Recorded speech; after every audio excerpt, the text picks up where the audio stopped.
నమస్తే. Hi, this is Madhavi. జనరల్గా wife and husbands తమ పిల్లల ముందు దెబ్బలాడుకుంటూ ఉంటారు. చిన్న పిల్లల ముందు అసభ్యత పదజాలం కనుక పెద్దవాళ్ళు ఉపయోగిస్తే ఆ ప్రభావం ఖచ్చితంగా పిల్లల మీద పడుతుంది. మనం ఏ విత్తు నాటితే ఆ విత్తనమే మొలుస్తుంది. కాబట్టి ఖచ్చితంగా పెద్దలు మాట్లాడే మాటలు పిల్లల మీద ఎఫెక్ట్ అనేవి చూపిస్తాయి. దీనికి ఉదాహరణగా ఒక చిన్న కథ ఉంది.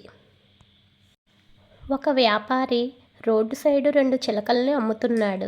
ఒక చిలక ధర 10 రూపాయలు, రెండవ చిలక ధరేమో 10,000.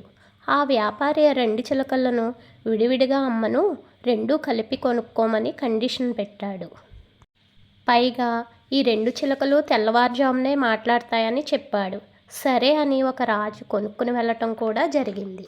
ముందుగా 10,000 రూపాయల చిలకను తన మందిరంలో ఉంచమన్నాడు రాజు. తెల్లవారగానే ఆ చిలక కౌసల్య సుప్రజ రామ అంటూ పాడింది. మురిసిపోయాడు రాజు. మరుసటి రోజు 10 రూపాయల చిలకను ఉంచారు. మందిరంలో అది దుర్మార్గుడా, దున్నపోతులో నిద్రపోతున్నావు అంది. అది విన్న రాజుకి ఆగ్రహం ముంచెత్తుకొచ్చింది. దీన్ని తీసుకువెళ్ళి పీక కోసి అవతల పడేయమని భటులను ఆదేశించాడు.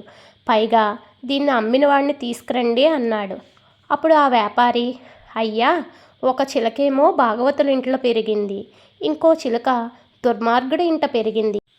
This teachers us just like parrots repeat what they hear. Even we human observe and repeat what you see and hear in life. మనం ఇంట్లో ఏది మాట్లాడతామో మన పిల్లలు కూడా అదే మాట్లాడతారు అని ఈ కథ యొక్క భావం. కనుక పిల్లలు ఉన్న ఇంట మాటలు ఆచితూచి మాట్లాడాలి.